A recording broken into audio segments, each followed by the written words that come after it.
Oh, don't you all worry. We're here. We are rocking and rolling, boys and girls. We're just running a little bit behind. Shout out Rick C in the YouTube chat over at Mad Hatter Nation. Sounds like I wasn't sure I was going to get out of there on time. Disability appointment. Don't worry, brother. We are all kind of playing a little bit of running behind today. You know what I'm saying? It is, of course, Tuesday, March 17th, 2026. We are in the big 2-6. Let's go, boys and girls. Never got to listen to any music this morning like I wanted to. But you know what? We will be rocking and rolling. How we doing over on everything? Rumble and everybody connected. Kick, Rumble. Everybody's ready to go. We are hot. We are heavy. We are in it. I'm Hat and Beard. You, of course, are here for hard-hitting and based NFL Detroit Lions content. Obviously, the most based YouTube channel and Rumble and Kick on the interwebs. 37 days until the draft. Shout out my girl Brandy Coffee, keeping us up to date. That's right, guys. The draft is slowly barreling down upon us, and in a very unique twist. So you guys know that I take the week of the draft off on vacation, right? And the week of the draft, I might not be able to do a show. As the universe would have it, the week of the draft, that's the second week that I have to call and be available for jury duty. All right. Look at your boy go. I was just like, seriously. So, we'll stand by and see what's going on there. But yeah, I got my very first ever, hey, buddy, you might have to go and judge people. Yeah, dude, totally uncool, Brandy. Literally so uncool. I was like, are you shitting me, dude? Really? Really? That week? Are you saying? And watch, I will be like, I'll. And the thing is the way that my county does it, I have to like call every morning. I just have to like wake up and call and be like, hey, do you need me to come in and be on the jury? Now, hopefully, I'm really hoping that like right out of the gate, week one, day one, they're like, yeah, come on in. And then I'm just going to be like, Mr.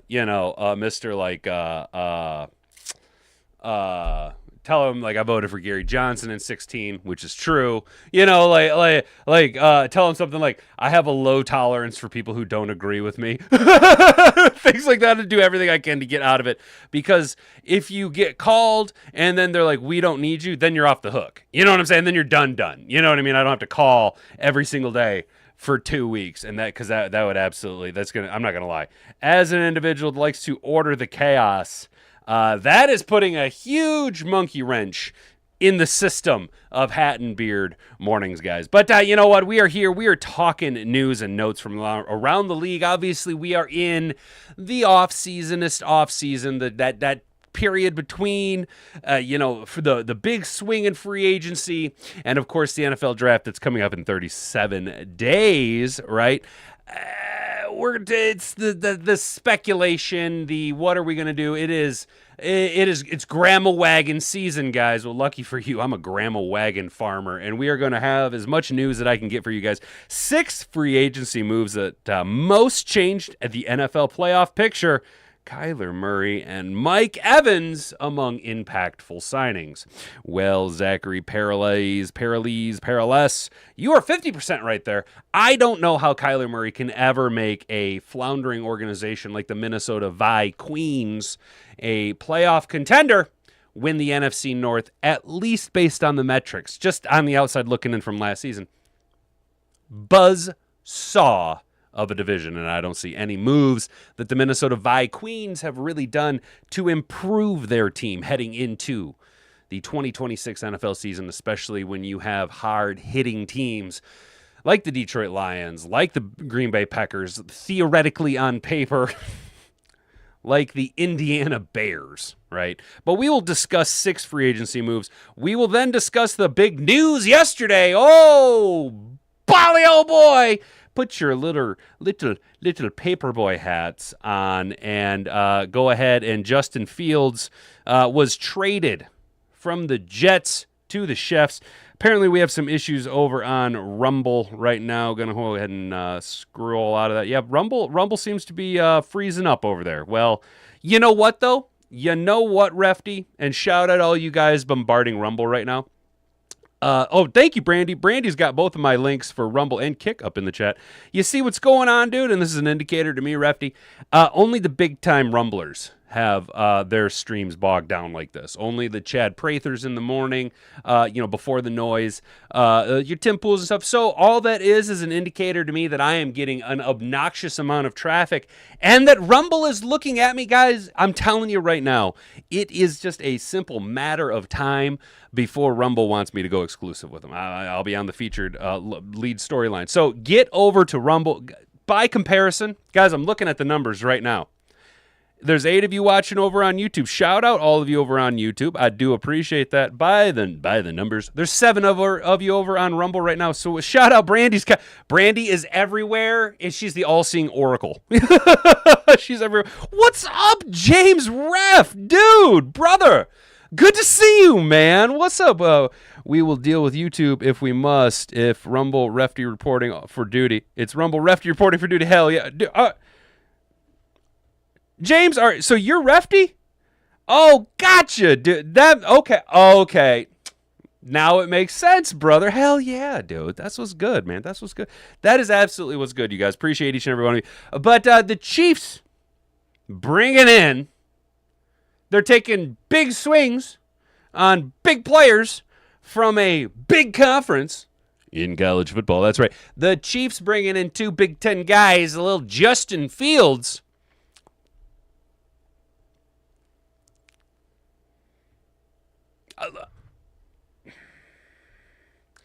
I don't want to say he's an insurance policy because it kind of feels like if you're counting on Justin Fields to be your life insurance for Patrick Mahomes having any barring setbacks in his rehab, it kind of feels like you're buying used life insurance at this point with Justin Fields. But you know what? The Chefs just dealing away next year's 6th round pick, and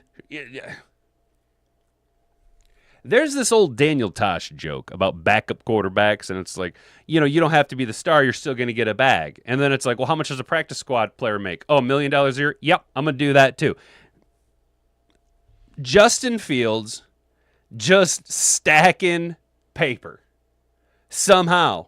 And this is one of those things where it's like when you are a 0.01% of global athletes, you can parlay that into dollar dues if you know how to do your athletic endeavors very, very well. Justin Fields getting about $11 million in guaranteed money coming to him from the Chefs. We'll discuss that on top of the reason I made that Big Ten reference. The Chefs brought in Kenneth Walker. K9 is now a KC Chef. I don't like that maneuver very much here at the Hat and Beard Show because I like the K9. I don't like the Andy Reid-led Kansas City Chiefs. I don't like him. I know I was a Priest Holmes fan and a Trent Green fan back in the day, but I do not like the Patrick Mahomes so much. I do not like the Andy Reid, and I don't like seeing players that I enjoy to watch play and root for, specifically those from the Michigan State University and the K9, Kenneth Walker. I don't like it when he goes to the Kansas City Chiefs. It doesn't make me happy in the paints. You know what I'm saying? Not a bit.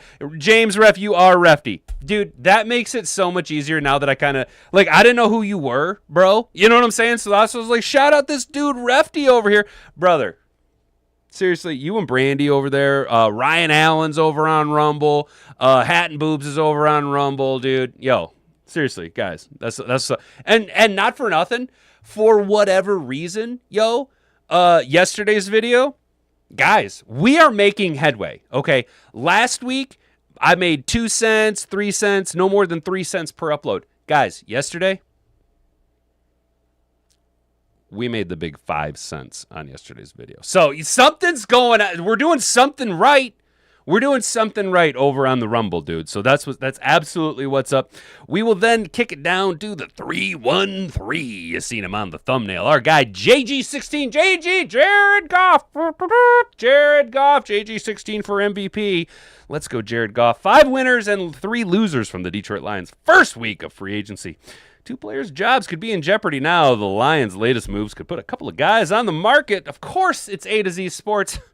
At a certain point At a certain point, A to Z, you just got to change your name to theslipper.com. All right, we got Mike Payton, the Slipper, Lions beat writer over at A to Z Sports. I don't know what it is, dude. This guy, I like what he writes, man. Okay. He's a down to earth actual writer, not just someone just full of fluff and fizz. You know what I'm saying? And then Lions free agency, what they got right and what they missed so far. Analyzing Detroit Lions initial haul of free agent signings. Christian Boer, Lions on SI. And then yesterday, originally we were going to talk about it until somehow yesterday we turned into the Hat and Baked Beans show. There is some scuttly-buttly do around Enos the Penis Rakestraw Breakstraw and his health, right? People kind of dogging him on the social media. And he's like, hey, frig off, Mr. Leahy. I've been healthy since December, right? So, what is going on with Enos the Penis Rakestraw Breakstraw? A little bit of social media bickering. Rock Ya-Sin coming out and dropping the hot and heavy. Rock Ya-Sin believes Detroit Lions cornerback will have long NFL career. Why Rock Ya-Sin is confident that Enos the Penis Rakestraw Breakstraw will succeed in the NFL. I would like to point out that he did not say as a Detroit Lion. Okay, he did say that he would succeed in the NFL, and a guy like Rock Ya-Sin knows a thing or two about maintaining a longer career by bouncing around. Shout out Jack. Yes, dude. Jack's over on Rumble. That's what's up, dude. I love it seeing you guys slowly getting over there to the look. And here's the thing. Here's the thing with Rumble, guys. I'm not trying to be all up on the nuts of Rumble, but look, we are kind of look since about July last year. YouTube has kind of seemingly taken the proverbial boot off of the throat of free speech to an extent. Okay, they are allowing us to be a little bit more liberal and freewheeling with our verbiage that we use here, especially in Mad Hatter Nation, right? We are very free speech here because to be a member of Mad Hatter Nation, you have to have greater than a shoe size IQ. Right, you have to have just a wee little bitty bit of critical thinking skills, so we know that words don't hurt us. But as we get closer and closer to the midterms, and if history is any indicator, now history doesn't always repeat. Okay, history does in fact rhyme, but it does not actually repeat. History rhymes.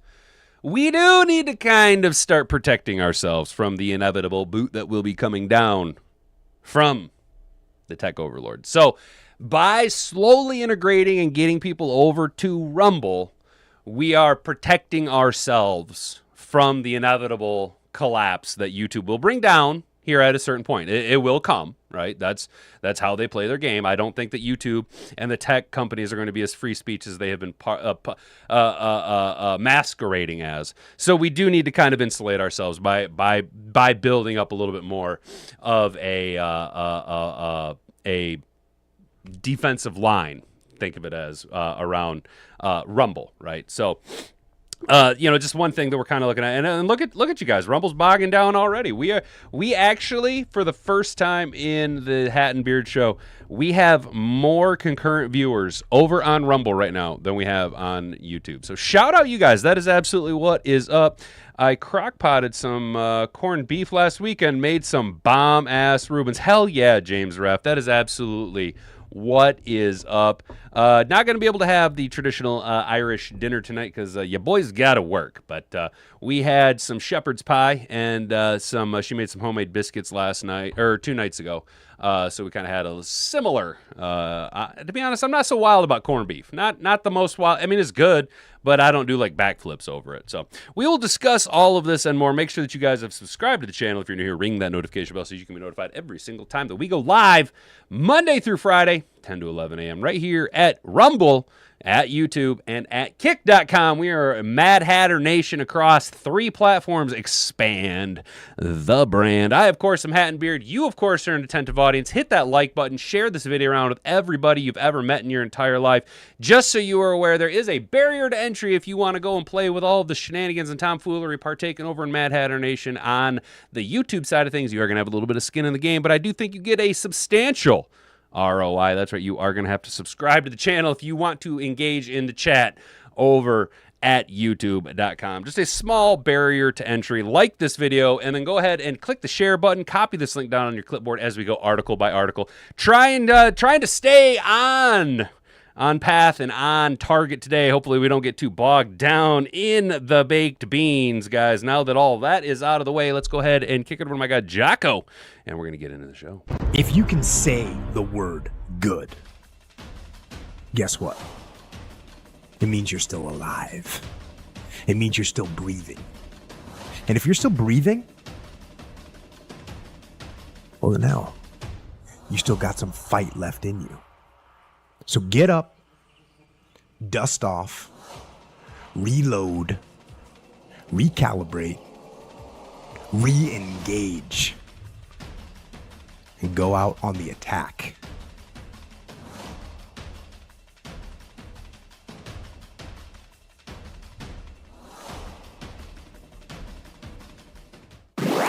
Shout out my guy Refy. Dude, I am so bad. I've been saying it Refty. And until I can get the chat up here on the screen, it's hard for me to see that little one. My bad, dude. I was reading it Refty this whole time, dude. My bad. I'm an idiot, dude. I'm an idiot. But you know what? You know who else is an idiot? Anybody who thinks Kyler Murray is going to get the Minnesota Vikings over that humpery-dumpery-do. Free agency is a week old, and it went by in a hurry. 83 out of Tom Pescario's top 100 free agents already found new homes. Signings will continue to trickle in throughout the coming weeks and months, but now we can catch our collective breath, step back, and take a look at the league's new, vastly different landscape. Today, we'll focus on the individual moves that will shake up the playoff picture, whether it's evaluating a team from the glute of in-the-mix outfits to more likely playoff participants, or from playoff contenders to Super Bowl contender. Number one. He's really a big old number 2 in our hearts. But number 1, Kyler Murray to the Vikings. Oh my gosh, I was actually going to say it as to the Vikings, and I have now programmed my brain to say Vikings. Holy shit, look at us go, guys. We have absolutely done it. We have done it. Somebody had to do it. I did it. I had to do it. I am the chosen one. As soon as it became apparent that Kyler Murray's time in Arizona was done, whether one considers that his season-ending injury months ago on March 3rd when the Cardinals informed him of the release decision, Murray became arguably the most intriguing free agent available. Really? The most intriguing? You're just throwing words out there to sound clever, my friend. He wasn't intrigued. If you look at Kyler Murray and his body of work and go, I'm intrigued by that,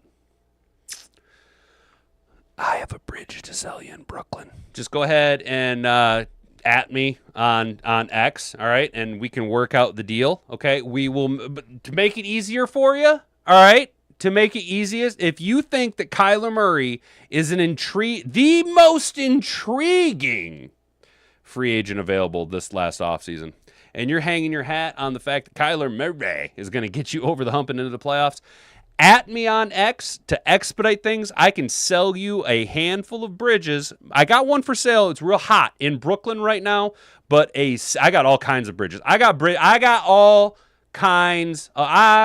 bridges and bridges and bridges and bridges and bridges and bridges and bridges galore. Good to go for you. We can go right through Western Union. Make it easy peasy, lemon squeezy. Oh man, what the fuck, dude?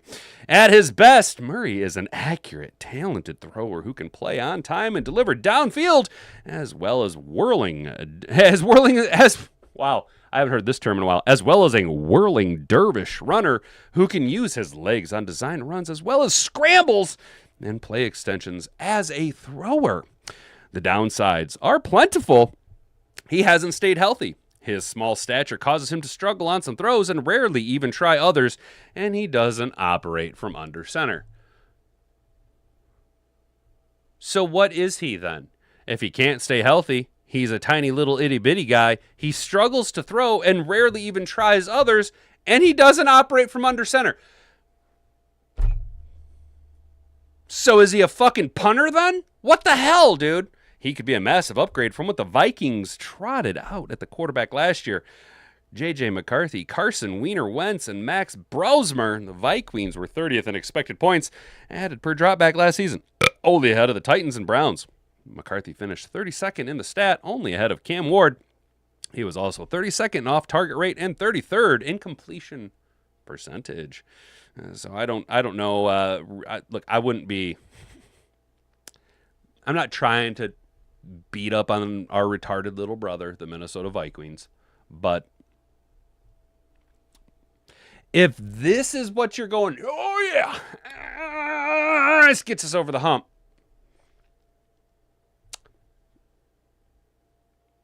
Nope, that ain't it, dog. Straight up, that ain't it. That ain't. That's no for me, dog. You know what I'm saying? We know Mike Evans, of course, inked a big contract, 3 years, $42 million in San Francisco. I think we all know what we're getting with Mike Evans, albeit that he is on the back end of his career, right? Like I do think that, you know, San Francisco does need a wide receiver threat. Ayuk is a basket case, and he's going to be gone. Juwan Jennings, I don't think was really ever the, answer to the question. He was, serviceable. Obviously, Kittle was kind of the top dog there. Well, Kittle ain't getting no younger, and Kittle's hurt, right? So you bring in a big body like a Mike Evans, you pair him with a younger wide receiver in the draft, someone like a Lemon, and then you continue onward with your perennial playoff appearances and Super Bowl runs under Kyle Shanahan. Okay, that's kind of, am I wrong? Am I wrong, chat? It's kind of how it seems to be. You know what I'm saying? How we doing, YouTube, dude? What's going on, John? Good to see you, John. Anyone have any sneaking suspicions Taylor Decker could be back with the Lions with egg on his face? Or would Decker rather retire than take lesser money and come back with the Lions? John, that is a very good question and something that I was kind of wondering about as well. Since Taylor Decker obviously didn't link or ink anywhere with a team during this last go-around of the first wave of free agency, could it be that, come training camp, Taylor Decker puts his little paperboy hat in his hands and comes back and says, "Oh, shucks, sir, I'll take a little bit less to come play with you guys. Nobody wants me. Nobody thinks I'm very good. Or, Mr. Brad Holmes, sir, can I please play football for you a little bit more? I'll take a little bit less money to come play for you now. I've been very humbled." Maybe. And Brad Holmes is going to look at him and he's going to rub his big Yakub brain and he's going to go, "But I already have Spencer Fano. You didn't want to take what I offered you originally, so why don't you just go and Fano yourself away out the door, bud?" You know what I'm saying, bro? Ball hat on X. Appreciate it, Brandy. Yo, shout out Riley. What's good, Riley? Hey, Brandy, and you guys that are active on X, last week I kind of dropped the ball on my X usage, dude. It with the time change last week, I thought I could outrun the time change, dude. And I hit last week hard and heavy, dude, like a bat out of hell. And come like Wednesday last week, dude, I just ran into a buzzsaw of a brick wall, dude. And I just fucking died. Just died. So we're trying to get back to the X usage again. I just fell off. Number 3 and number 4, Jalen Phillips and Devin Lloyd to the Panthers. Although I like the moves, I do not like these contracts. Okay. I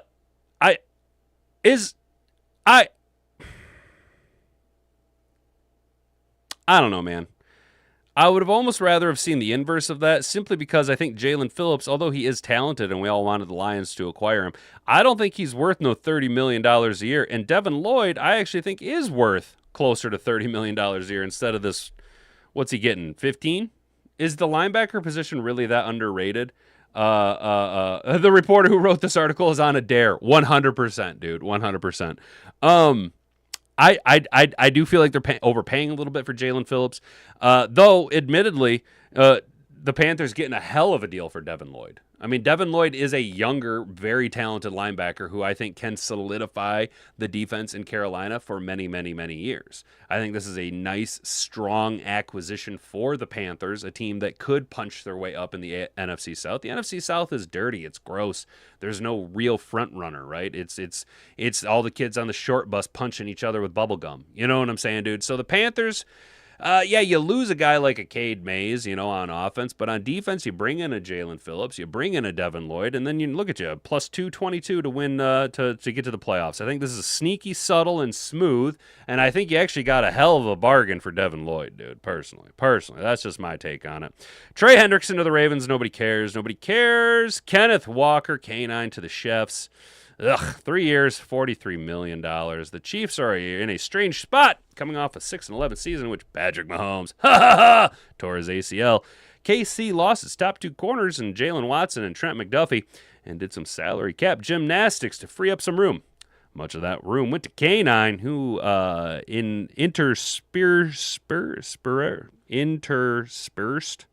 interspersed electric moments with inconsistency and health issues for most of his first 4 seasons before going on a postseason run for the ages.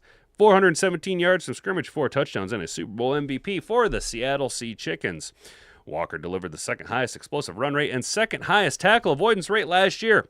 The Chefs running backs, meanwhile, were last and second to last, respectively, in those categories last year. They were last in both categories in 2024. So they're trying to really just take the numbers and go, K9, look, dude, buy the numbers. You can fix this for us. Obviously, they let Isaiah Pacheco go, and one man's trash is a Detroit Lions treasure. I still like K9. I don't like the Chiefs, man. I don't like the Chiefs. I think K9 could have a...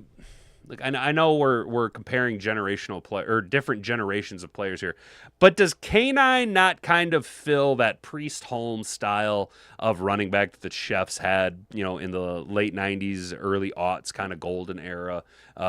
Trent Green, Priest Holmes, Tony Gonzalez style of running back. I think he kind of hits on all of those notes with what the Chefs would like to do. You know what I'm saying?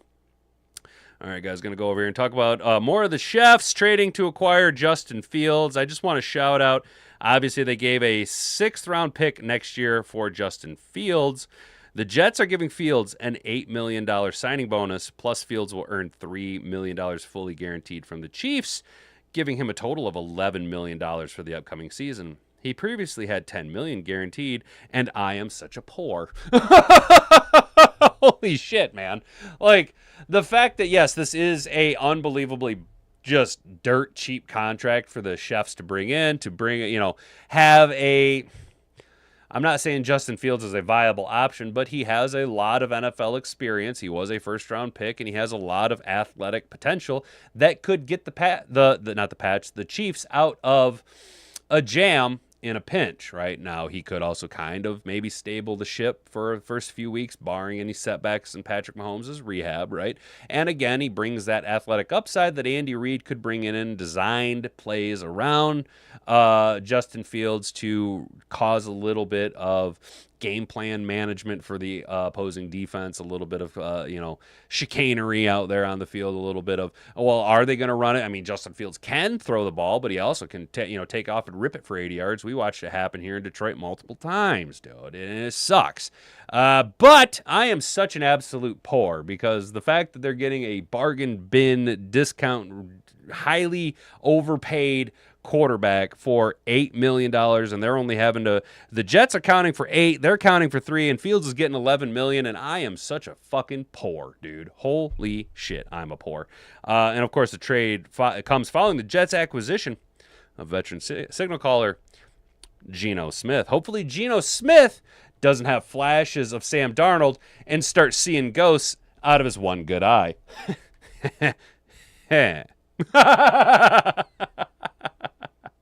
All right, let's stop talking about the NFL and let's start talking about the Detroit Lions. That's what we're all here for, right? It's a little bit of Lions talk 5 winners and 3 losers from the Detroit Lions' first week of free agency. 2 players' jobs could already be in jeopardy. We got A to Z Sports. We got Mike the Slipper Payton. Before we do, though, guys, can you hit the share button? Copy that link down on your clipboard. Share it around with everybody you know. Hit the like button. Subscribe to the channel if you're new here. And make sure that notification bell is turned on so you can be notified every single time we go live, Monday through Friday, 10 to 11 a.m. here at Rumble, YouTube, and Kick.com, guys. I really, really appreciate all the support. We've got 6 concurrent viewers over on Rumble. We got 8 over on YouTube. That's pretty good numbers. Pretty good split between the two. I'd like to see those hit double digits on both ends, though, you guys. We're trying to hit, if we can get to 50 subscribers on Rumble before the draft and 900 subscribers on YouTube before the draft, we will be farther ahead of my projections than I thought. I was kind of thinking those numbers would be a little bit more attainable closer to the start of the regular season, but with the draft coming up, we can make a real big push, guys. We can make a real big push to try and get those numbers up, dude. You know what I'm saying? The Lions had a controversial first week of free agency. Some liked it, like me. Some loved it, like me, and some thought it was an abomination, like most people not in Mad Hatter Nation. We're right there in the middle somewhere, learning more towards liking it. Now that some of the dust has settled, we want to take a look at the whole thing and think about what some of the winners and losers from the Lions free agency period, here's what they came up with. Our thumbnail guy, the big winner, eating all kinds of chicken dinners, Jared Goff, JG16. If you're Jared Goff, you had to come away from the first week smiling. The Lions got you an upgrade at center and put a lot of investment into the depth of the offensive line. On top of that, they brought you another target with Tyler Conklin and a running back who is a big upgrade in the pass protection department. All good stuff. Get this man a starting tackle, and I'd say he's good to go. I'd say he's already in-house, and his name's Miles Frazier. Drew Petzing, little spud. At the end of the day, little spud needed extra tight end help to run his offense in Detroit. The Lions got that for him. In his first media interview, he talked about wanting to have a 2-headed monster in the backfield, and he got that in Pacheco. Tyler Conklin. We brought this up in our initial piece on Conklin, but the Chargers were just not the right place for him. Quit with the ads so I can read the goddamn article. A team that had a starting tight end and ran the 32nd most 12 personnel in the league is just not a good place to be a tight end too. In Detroit, he's expected to get a lot more playing time and could return back to the same guy he was with the Jets, a 700-yard type dude. I don't think he's going to be that good, but I do think I don't have any ill will towards Brock Wright. It's just, you had your time. And now you're falling off, unfortunately. But I do like the idea of Brock. Look, if Brock Wright wants to transition and become that third tight end, I could see us viably carrying 4 tight ends, right? Laporta, Conklin, and Wright as your 3 main tight ends. And then you carry a 4th with a Zach Horton who plays that H-back role. I'm just saying it's a possibility. Brad Holmes and Mike Dissner, the Lions were looking for value and found it. And if you give Brad Holmes and the Lions cap genius Mike Dissner a lot of credit, they got Cade Mays for a third of the cost of Tyler Linderbaum. They signed everyone else for a couple million each. The Lions got 7 players who are going to make real contributions or be starters for them, and they still have a ton of money left to work with if they have a big hidden move coming. They're also going to be able to get some of these big extensions done. Big losers. Big L on your face. Manu Ginobili. Giovanni Manu. The Lions bring in Larry Borum. Well, they're also expecting to bring in a rookie tackle high in the draft. Is a pretty big sign they don't feel too good about Manu at tackle. If they wanted to move him to guard, that's not likely going to happen either, since they have 5 guys there right now. At this point, I can't tell you if they're going to be on this team in September. If Giovanni Manu wants to, he better spend every possible second of this offseason attached to your friendly neighborhood Dan Skipper's hip and learning every possible thing he can to become that next swing/hybrid troll tight end role that Dan Skipper played. But I don't know, man. I don't know if Giovanni Manu has the chops to cut it in the NFL. We've kind of seen what he's got. His durability is a question. His skill set's a question. His athleticism's there. but availability will always be the best ability. His time to strike was last season, and he was hurt during the duration of his opportunity, right? He just wasn't available, and availability is the best ability. You were a project player when the Lions brought you in. You were a swing and a gamble. If you were a 7th-round pick, you would maybe have a little bit more length on that leash. But considering where the Lions took you, that leash was already short to begin with. You were already coming in with question marks, being that you came out of Canada, and you just haven't delivered. And by all accounts, the Detroit Lions have made moves to allow themselves the flexibility to move on from a situation before it becomes a mistake, if that makes sense. Brock Wright, block wrong. The Conklin signing is not great news for Wright. Conklin is a better receiving target and a better blocker than Wright. And Wright makes a lot of money for a guy who could be a tight end 3 in 2026. On top of that, the Lions have Zach Horton and Thomas Gordon, and they might be looking to see what they can get out of them. Horton brings some fullback potential that Wright does not. Shout out your editor missing this looking OT. It should say 2, not OT. They might be looking at see what they can get out of them. I'm going to allow a little bit of leeway and a little bit of grace with the slipper because I like the slipper. Casey Rogers, if there's one thing clear about the Lions' defensive line, it's that it's probably about to be a lot younger. That means Rogers is going to have to his work cut out for him in 2026. He's likely going to spend a lot of time getting younger players ready to be key contributors and starters. It's not to say that he can't do it. I'm sure he can. But it does make life a little harder than having a group of guys can just ball immediately. So we'll see.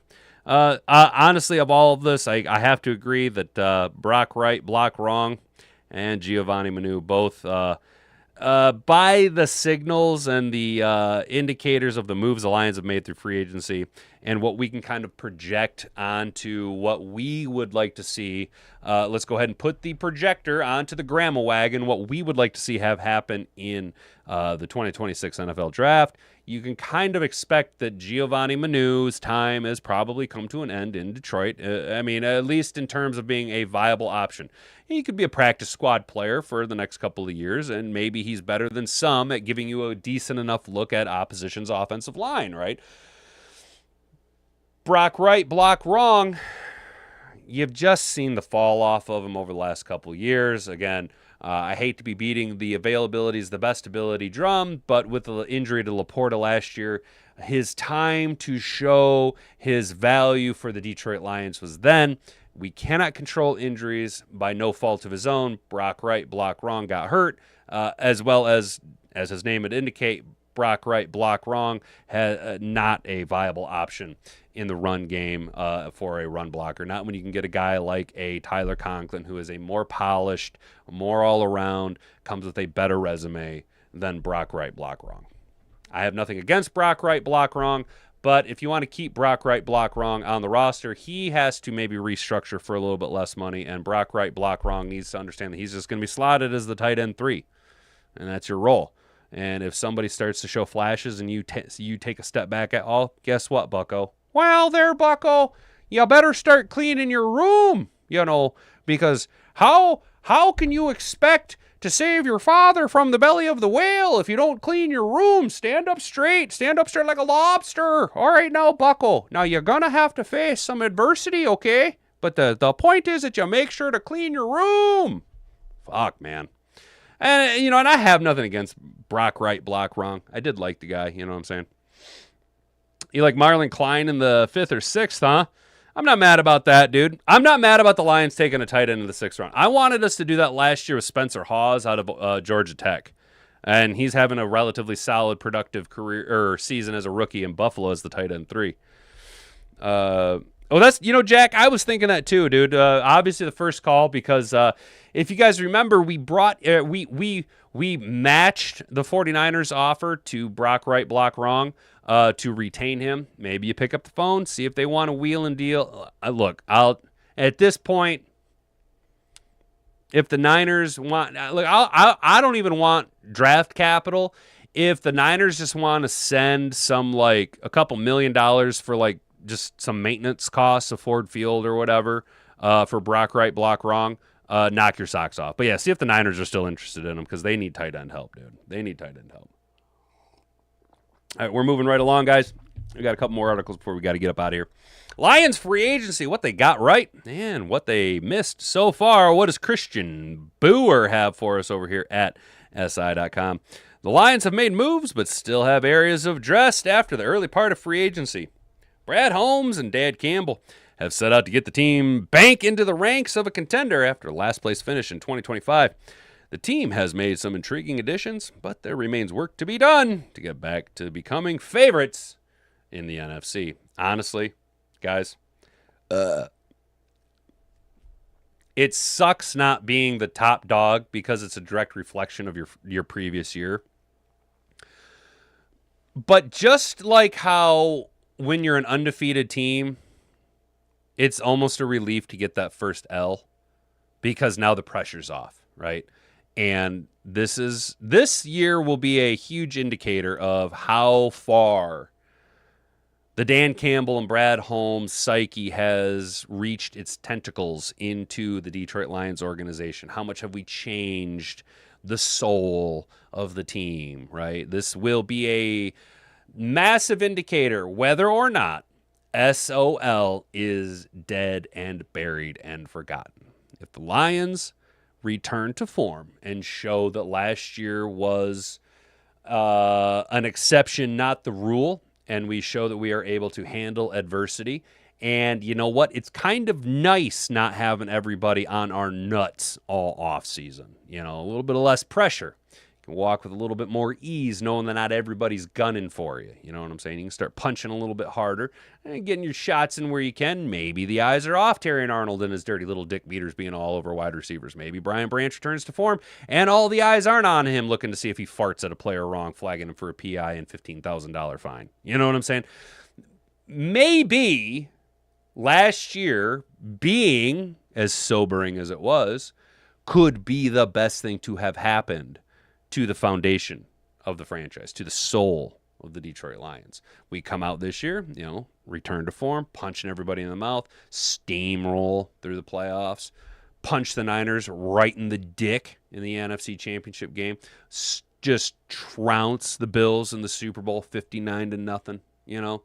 Jared Goff throws for 5,000 yards and 50 touchdowns. Gibbs runs for over 2,000. Receives for another 800, 3,000 yards of offensive production. Hutch breaks Myles Garrett's record next year. You know, it's all possible. Now that the pressure's off, now that the lights aren't as bright, now that everybody's looking at the Packers, now everyone's looking at the Bears. And how will the Bears handle this flash in the pan? Can small PB Benedict Arnold, Osama Ben Johnson keep the high-flying Chicago Bears led by Caleb Giggle Williams? Or are they imploding the way that we've kind of seen by all indicators? Players wanting trades, players being traded, players abruptly retiring, players taking less money to go to your divisional opponents. What is being said in group messages? What is being said behind doors amongst players about what's going on in Chicago? Oh, the days of our lives. Oh, how the world turns. You know what I'm saying? The young and the restless in Chicago. But we look to the Lions and what have they gotten right so far in free agency? The Lions attack two of their biggest needs. While they haven't made the biggest additions, they've added depth to their offensive line and secondary. The Lions' offensive line got a potential long-term answer at center with our guy, Cade Mays. I'm so happy we got Cade Mays, who agreed to a 3-year deal on the first day of the legal tampering period. They also added tackle, depth, and veteran Larry Borum, or as I like to call him, the developer of Miles Frazier. In those two players, the Lions have found potential replacements for Graham Glasgow and Taylor Decker. Both of those veterans were released this offseason, and the Lions are hoping that Mays and Borum can help restore some of the power that was missing up front last season. Borum not so much, but Mays, we crushed it on that Mays signing. Former Ravens center Tyler Linderbaum was available, but he set the market as the position to deal with a worth of $27 million from the Raiders. As talented as Linderbaum is, it's hard to find fault with the Lions for electing to not meet that number due to their current cap situation and desire to extend their own talented young players. That's what I was trying to emphasize to you guys, that the most important signings the Lions could do this offseason would be to re-sign Jahmyr Gibbs and Jack Campbell to long-term deals. Those are the most important pieces that the Lions need to acquire/keep in-house. You don't let those guys walk. The Lions also identified the secondary as an area of need and added Christian Eisen, very Avonte Maddox-like, and Roger McCreary, a very talented Amik Robertson, low-cost, high-upside player coming back off of injury. Both players have positional versatility and can help a unit that has been decimated by injury each of the last 2 seasons. Detroit also made multiple prudent moves to retain its own talent by re-signing linebacker, the Cowboy Malcolm Rodriguez, and cornerback Rock Ya-Sin. Both players have the potential to be big contributors for the Lions defense in 2026. And guys, the re-signing of Malcolm Rodriguez is why I just cannot understand why you guys are so high on Jacob Rodriguez in the draft. I don't think we're going to be going linebacker that early on in the draft. We have Malcolm Rodriguez, who has shown that he is as viable as Alex Anzalone was last year, and he's younger with a lot more upside. Not to mention the fact that we're probably going to be transitioning out of a base defense into a more hybridized defense. The Lions in particular needed to retain Rodriguez due to the departure of Alex Anzalone, having the talented linebacker who started as a rookie but had his role decreased in part due to injury over the last couple of seasons, gives them a veteran to slide in with action Jack Campbell and Derek Barnes in base packages. Detroit needed to find David Montgomery's replacement as well, as they traded him to Houston. Jahmyr Gibbs is certainly one of the most talented backs in the league, but has worked best over his 3 seasons when the team has a solid counterpart for him. In Isaiah Pacheco, the Lions hope to have found exactly that. Pacheco is a physical back who runs angry and has the ability to add some power to complement Gibbs. That's why I compare him to Marion the Barbarian, dude. What the Lions still need, well, obviously it's going to be a defensive end to run opposite Aiden Hutchinson. Given Holmes' track record, the Lions could be in the market to find a 1-year veteran solution. Al-Qadim Muhammad, who had 11 sacks last year, won't return after signing a 1-year deal with the Tampa Bay Buccaneers last week, and Marcus Davenport comes with plenty of health risks after being extremely limited in 2 years in Detroit, not to mention the fact that he looks like Herman fucking Munster out there on the field. As a result, the Lions need to find a solution to work opposite Hutchinson. Even if it is to be a veteran on a 1-year deal, it gives them some depth at the very least. They could also be looking at a deep pool of edge prospects early in the draft. Another area the Lions could look to the interior defensive line. Roy Lopez signed with Arizona, and DJ Reader remains a free agent, leaving Tyleek the Freak Williams and Levi Onwuzurike as the only top options currently on roster alongside Aleem McNeil. And we're just going to go ahead and asterisk Levi Onwuzurike. Nothing I have against him, but injuries, brother! Availability is the best ability, and I'm not willing to hang my hat or my beard on you being available. Onwuzurike is more of a defensive end than a nose tackle, so targeting a nose tackle could be the best move that benefits the Lions. Aside from other depth spots on offense, the most glaring needs for Detroit remains on the defensive line. I would agree, but mostly it would go edge then tackle. I think we really solidified our secondary. Short of Mansour Delane falling all the way to 17, I don't think the Lions are really going to look to go early to the draft for cornerback. Safeties seem to be a little bit deeper in the day 2, day 3 avenue. You know, Halkey seems to be there pretty regularly in mock drafts. The kid from... oh, fuck, what's his name? We were all high on him yesterday. Oh, fuck, I can't remember his name. There are plenty of options to go in the draft, as well as the question mark. You know, if Kirby Joseph, what is the viability and option long-term solution there? Thomas Harper, is he going to be a rotationary piece? What's going on with Brian Branch's Achilles? You know, there are lots of questions, and we need answers, and those won't really be answered until fucking June, man. But we can look to the draft to kind of see for any more indicators. There is still the option that the Lions will be bringing in more talent. You know what I'm saying? Before we kick off the last article here, let's go ahead and walk through Mad Hatter Nation, see how you guys are doing. Do you like my Tim Pool flannel shirt approach to the day, you guys? I almost thought about really fucking with y'all. I almost put on a beanie. I almost put on a beanie and started the show with Civil War. Brent Lighton, good to see you. Hell yeah, dude. Brent's been here a lot. Riley, Brent's been here like every day, dude. Brent Lighton is like a regular, dude. He's here like every day. Keep up the great work. Thank you, Mr. Detroit City. I appreciate you, brother. You know, I know you are a working man, dude. I do always wonder. I'm always like, I wonder if Mr. Detroit City's here, dude. I know you be working, brother. I know a lot of you guys be working and lurking, and I really, really, really appreciate that. That is some OG moves. That's some straight gangsta shit right there. I appreciate it, Mr. Detroit City. You keep making that money down there in sunny Florida. Appreciate the shout out on the over on Rumble. Brandy dropping the X chat or the X link. Thank you so much over there, guys. We are trying to do everything we can.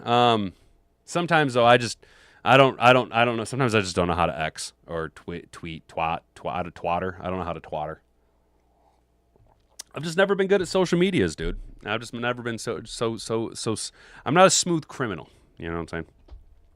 Let's kick it on over for our last article here, you guys. At least you aren't wearing Green Bay sucks colors for St. Patty's Day. Smoke the green. Don't wear it. Well, Brent, and that was something that I kind of talked about last week a little bit, of how the American culture has a fascination with being Irish.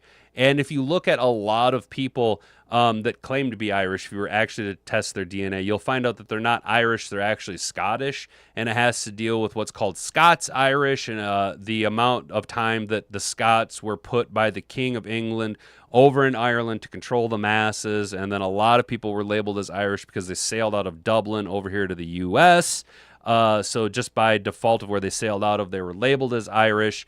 On top of that, the Scots were loyal to the crown. So during the Revolutionary War, a lot of people who were Scottish leaned more into being Irish and not identifying with their Scottish lineage, because the Scots had a tendency to be more loyal to the king, whereas the Irish were consistently in open rebellion.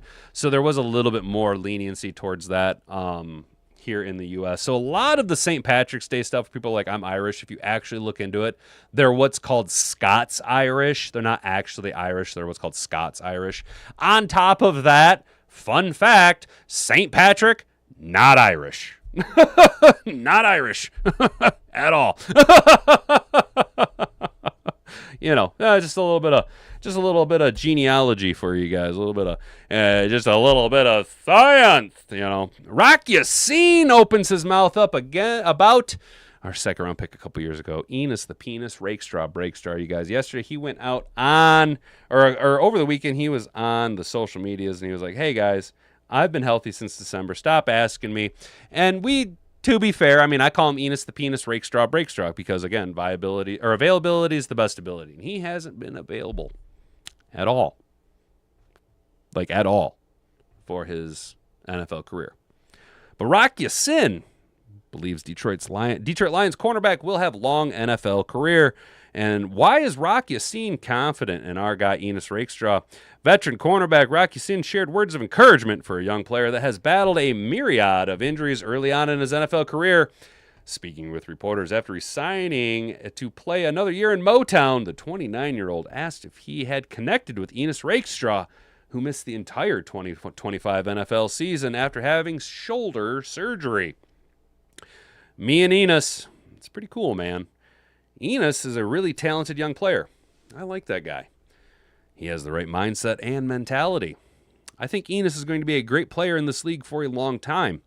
I think he's going to play until he doesn't want to play anymore. 10, 12, 15 years, whatever it is. I think he has a really bright future. I always tell him, you have a really bright future. All you got to do is just stay healthy. Once he gets healthy, the sky's the limit for that guy.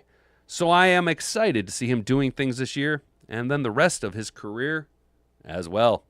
Why the veteran was ready to return again in 2026. Rock Ya-Sin told his agent after the 25 season concluded Detroit was the place he certainly wanted to return to. Quote, "I was ready to go, usually from those 4 or 5 teams I had been on. Like when it was time to go, I was happy to go. But this was the first time I really wanted to come back. And I let my agent know that before the season had ended. I'm just glad to be back. Certain guys fit better with certain teams, and I feel like I fit better here than I fit with those previous teams. This upcoming season, the veteran would be fine with any role, whether it be at cornerback or at safety, which he played for a stretch last season. Quote, I want to take the ball away more this season, Rock Ya-Sin said. I really thought I left some on the field last year. Some interceptions, some forced fumbles. I want to do a better job of that this year. I want to take the ball away. Last year, I was proud that I stepped up when I got the opportunity. I got to do a lot of cool things last year, match up against a lot of really good receivers, and do things in my career up to that point I hadn't done yet. That was really cool, stepping up to those guys, got hurt, and not taking a step back or missing a beat. I was proud of that. And I was proud of that too, dude. I thought Rock Ya-Sin was a nice, sneaky ad last year. He proved that this year in his play. Yes, it wasn't all world. You're not putting him out there on Rock Ya-Sin Island, but he played a lot better considering what we were paying him, considering where his role and career arc had been. And I think what you're seeing with Rock Ya-Sin is a guy going, hey, man, Enos, dude, I've been there. I've been on 5 teams in the last 5 years, man. Maybe, he's not saying it, but it's like, maybe your career isn't in Detroit, but you have an NFL career. You just got to get strong. You got to get strong, and you got to get healthy. And that's been kind of the Achilles heel, no pun intended, of the Detroit Lions, really since the Dan Campbell era.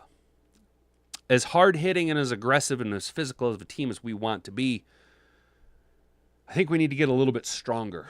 I think we need to be a little bit smarter. Need to be a little wiser. You got to be bad. You got to be bold. You got to be wiser. All I know is love will save the day. Hey, hey, hey. All right, guys. Yo, we made it to about the end of the show. We got 4 minutes here to fill out with Mad Hatter Nation in the chats. How we doing?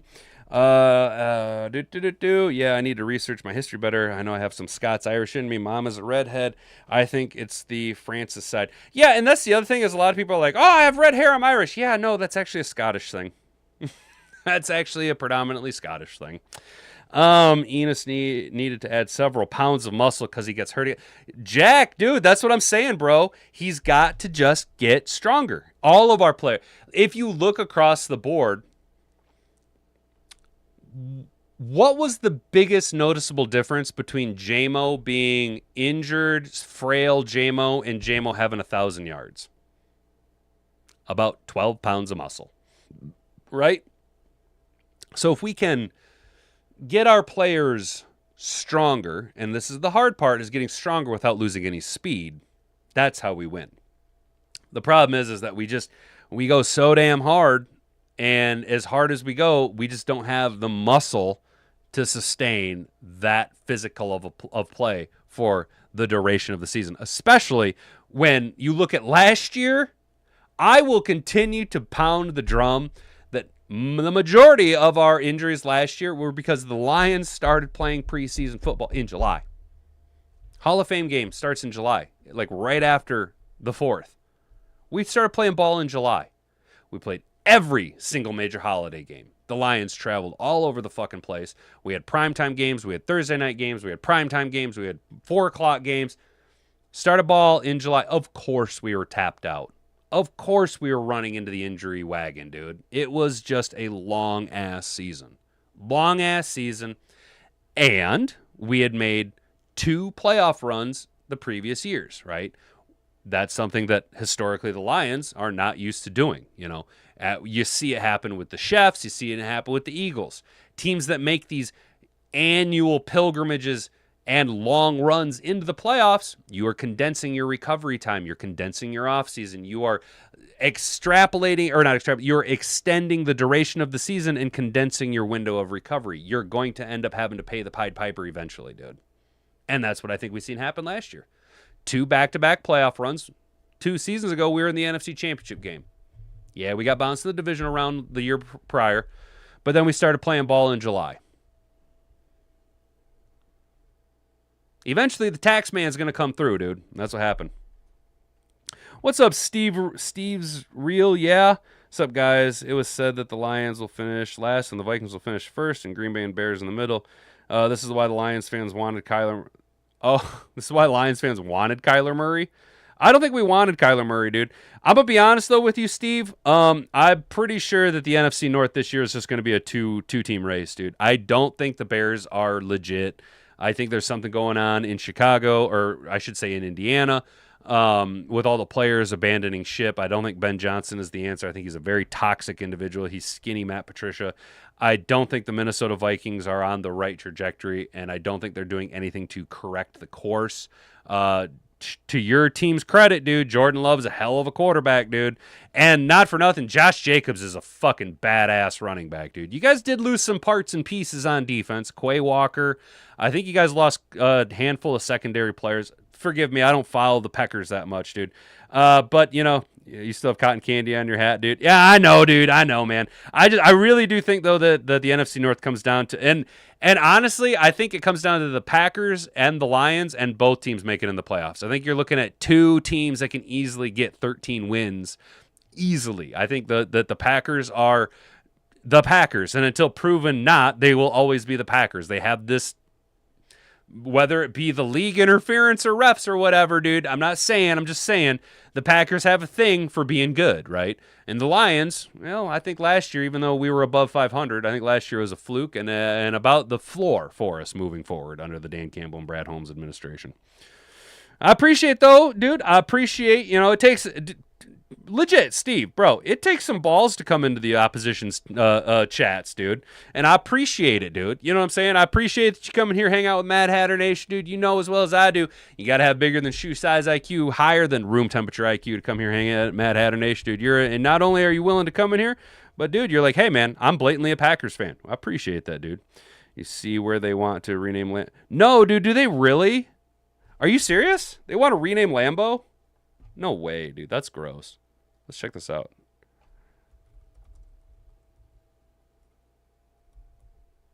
How do you spell it? Oh, yeah, Bo.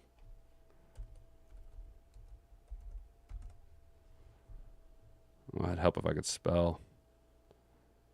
Whoa. Yeah, they're considering renaming the naming or selling the naming rights to Lambeau Field.